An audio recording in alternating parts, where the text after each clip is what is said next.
आइए question number 22 करते हैं। Chapter number 5 concept of physics volume 1। ये Newton's law of motion chapter से है। ठीक है, तो आइए इस क्वेश्चन को सोल्व करते हैं।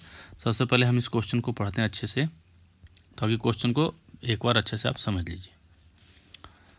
कहता है in a simple Atwood machine two unequal masses m1 and m2 are connected by a string going over a clamped light smooth pulley in a typical arrangement। Figure 5e7 ये है figure, जहाँ m1 दिया हुआ है 300 ग्राम, ग्राम पे ध्यान दीजिएगा, m2 600 gram. The system is released from rest, ये पूरा सिस्टम रेस्ट से स्टार्ट हो रहा है। तो ए में आपको बताना है find the distance travelled by the first block in the first 2 seconds,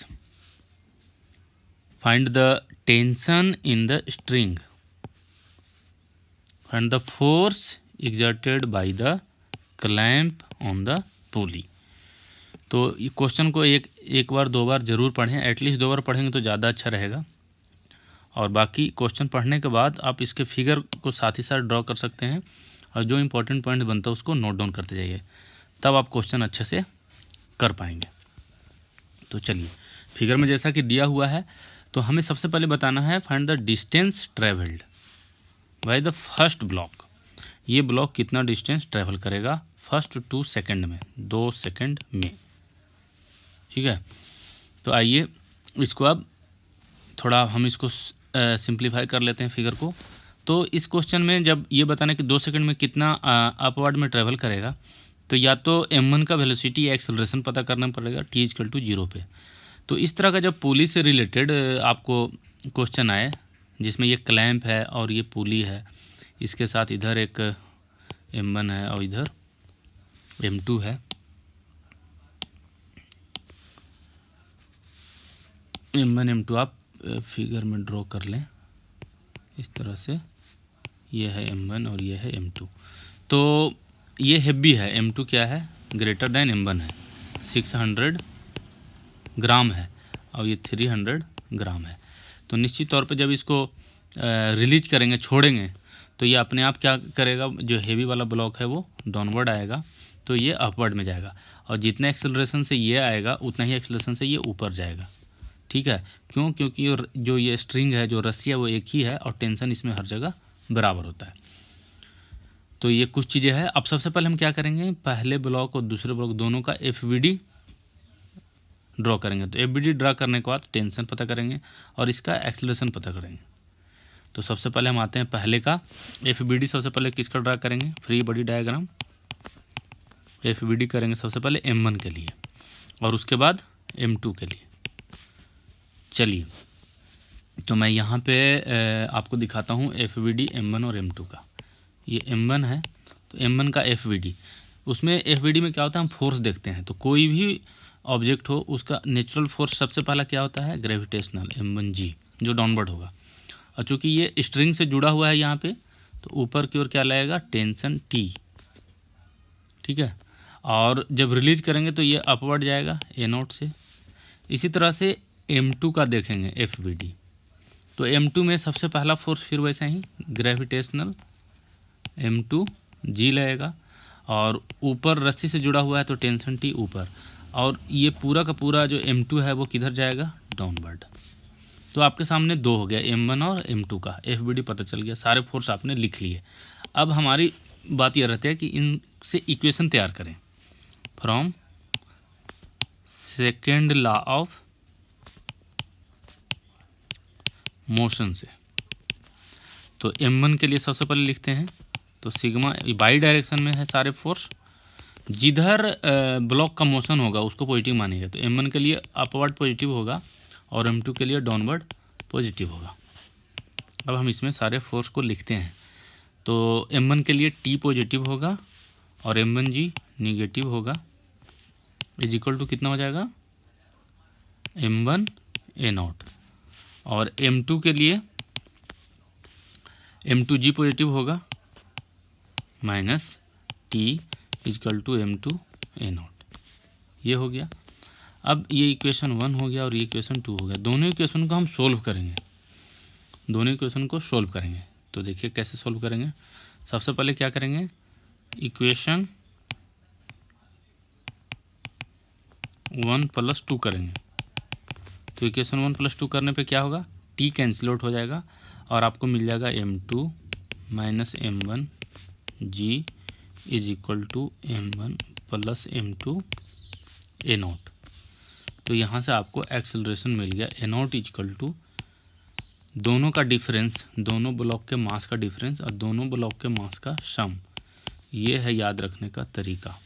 ये फार्मूला याद रखिएगा। अगर m1 m2 इस तरह का पुली सिस्टम कराएगा तो ये तो आपको ध्यान में रखना है। अब ये a0 का वैल्यू इक्वेशन 1 में पुट करेंगे तो आपको मिल जाएगा टेंशन, ठीक है। आपको मिल जाएगा tension T = 2 of m1 m2 by m1 + m2। Solve करेंगे तो आपको ये मिलेगा। ये हो गया टेंशन, ठीक है। तो एक्सेलरेशन पता चल गया, टेंशन पता चल गया। अब 2 सेकंड में, अब देखिए हमारा क्वेश्चन क्या है, फर्स्ट 2 सेकंड में distance travel by, find distance travel by first block, first 2 second में। तो फर्स्ट ब्लॉक का एक्सेलरेशन आपको पता चल गया। यहाँ पे मान लीजिए फर्स्ट ब्लॉक, तो ये अपवर्ड कितना से जा रहा है, एक्सेलरेशन a0 से, और a0 का वैल्यू कितना आएगा। तो यहाँ पे देखिए कि m2 कितना है, 600 ग्राम माइनस 300 ग्राम और 600 + 300 900 ग्राम इंटू जी। तो ये ऊपर का भी यूनिट ग्राम में, नीचे का भी यूनिट ग्राम में है, तो ग्राम और ग्राम क्या होगा, कैंसिल आउट। सोल्व करेंगे तो आ जाएगा g/3। तो ये g/3 से ऊपर जाएगा। t = 0, u = 0 से स्टार्ट होगा, एक्सिलरेट होगा। तो इन 2 सेकेंड में कितना डिस्टेंस ट्रेवल करेगा, तो सिंपली आप y = पता कर सकते हैं ut + ½ at²। इस तरह से लिखेंगे। तो इनिशियली तो 0 पे था और 2 सेकंड की बात है, और हाफ एक्सीलरेट कितना से हो रहा है, g/3 से, और 2 सेकंड में तो 2 × 2, तो आपको एक 2 क्या हो जाएगा, कैंसिल आउट। तो आपको बच गया 2/3g, 2/3 g का वैल्यू कितना रखेंगे, 9.8। अगर 9.8 इसको सोल्व करेंगे तो आपको कितना आंसर आ जाएगा, 9.8 2/3।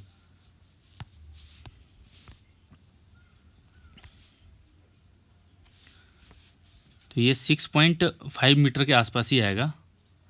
2 × और इसको कर दीजिए तो 3 × 9 3 दूनी 6, फिर 3 × 18 लगभग ऐसे।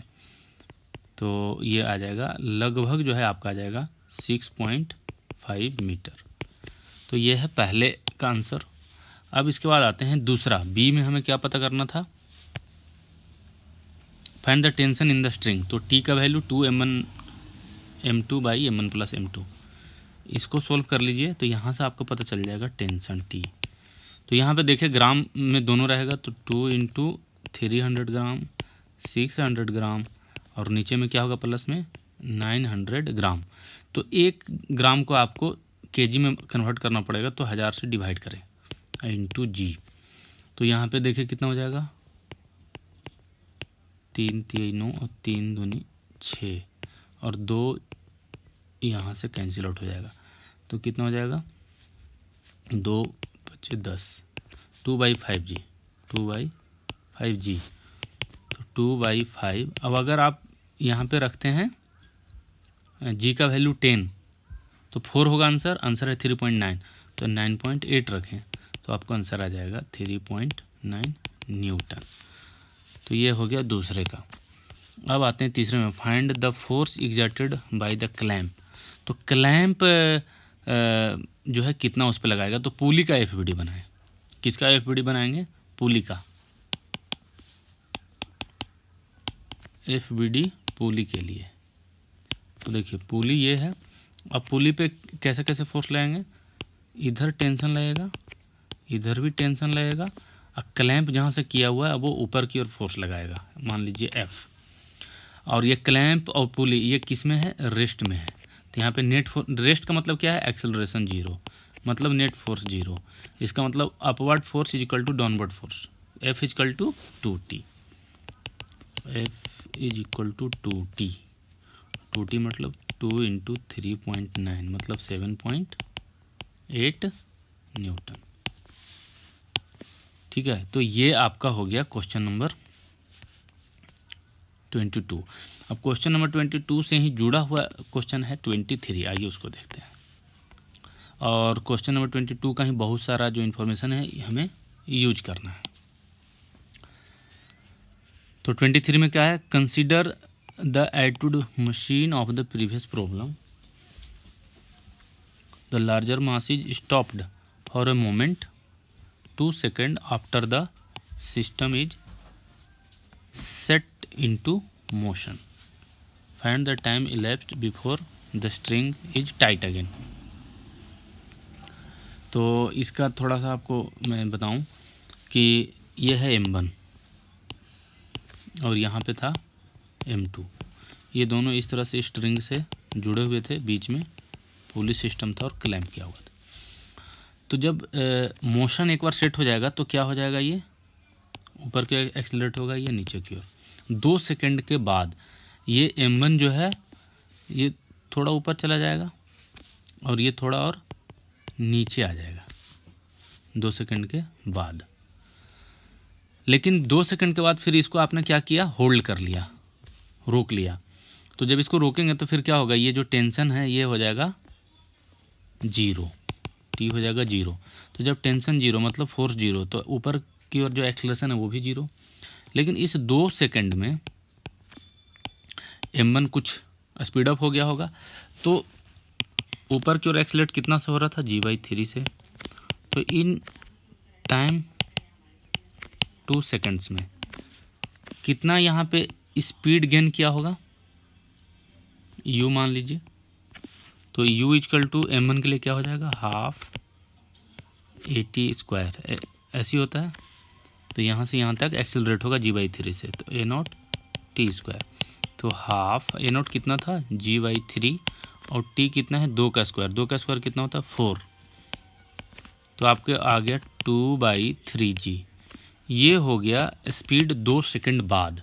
इसका मतलब क्या है कि अब जो है M1 u से स्पीड हो अपवर्ड, फिर जैसे ही इसको छोड़ेगा तो ये नीचे की ओर कितना से एक्सेलरेट होगा, g से। A0 हो गया कैंसिल, जैसे ही आपने इसको होल्ड किया था, रेस्ट में किया था, तो ये नीचे की ओर एक्सेलरेट होगा g से। और जो M1 है, M1 को फिर से देखिए, 2 सेकंड बाद M1 के पास अपवर्ड स्पीड है u, लेकिन डाउनवर्ड एक्सेलरेशन g। तो M2 का क्या है, यहाँ पे नीचे की ओर डाउनवर्ड एक्सेलरेटेड है g से, लेकिन उसका इनिशियल स्पीड हो जाएगा 0। तो फिर से कहता है कि स्ट्रिंग टाइट होना चाहिए। फिर से स्ट्रिंग टाइट कैसे होगा, तो जैसे ही आप इसको होल्ड करेंगे तो ये लूज हो जाएगा स्ट्रिंग, लेकिन फिर जैसे ही छोड़ेंगे तो ये अपवर्ड में कुछ डिस्टेंस ट्रैवल करेगा S1, और ये डाउनवर्ड में कुछ डिस्टेंस ट्रैवल करेगा S2। और जब S1 और S2 बराबर हो जाएंगे तब फिर से टेंशन क्रिएट हो जाएगा। तो चलिए हम देखते हैं, let after time t string again becomes tight। फिर से टाइट हो जा रहा है। तो t समय में डिस्टेंस M1 कितना ट्रेवल करेगा, S1, और S1 का क्या होगा वैल्यू, तो S बराबर UT plus half AT square लगाइए। तो u कितना है, हमने अभी निकाला है 2/3g T², और d एक्सेलरेट होगा g से, हाफ g/3 T²। ठीक है, और M2 कितना ट्रैवल करेगा डाउनवर्ड में, S2। तो ये तो 0 से स्टार्ट किया था, तो इसमें सीधा ही हो जाएगा हाफ g/T²। और ये S1 और S2 बराबर होगा तो टेंशन फिर से क्रिएट होगा। ठीक है, therefore S1 equal to S2 आप करेंगे तो आपके पास हो जाएगा 2/3g T² minus half, downward ये g से होगा, सॉरी ये g यूज होगा यहाँ पे, g/T²। तो हो जाएगा half g/T² is equal to half GT²। इसको इस तरफ मूव करवाइए तो आपका सिंप्लीफिकेशन में हो जाएगा 2/3 GT², या इधर ही ले आइए इसको तो हो जाएगा -GT² इक्वल टू 0। अब इसमें ये t कॉमन करेंगे तो 2/3 -t into g equal to 0। That means फिर से टाइट कब होगा, एक तो t इक्वल टू 0 पे, दूसरा 2/3 - t इक्वल टू 0 पे। That means t equal to 2/3 second पे फिर से जो है स्ट्रिंग टाइट हो जाएगा। t इक्वल टू 0 का मतलब तो वही है कि जैसे ही आप इसको रोकेंगे, एक तो उसी समय टाइट रहेगा, दूसरा फिर कब टाइट होगा, आफ्टर 2/3 सेकेंड। तो ये हो गया क्वेश्चन नंबर 23 का आंसर। आपको हमारा वीडियो कैसा लगा ज़रूर बताइएगा। हमारे चैनल को सब्सक्राइब कीजिए, शेयर कीजिए दोस्तों के साथ और कमेंट कीजिए।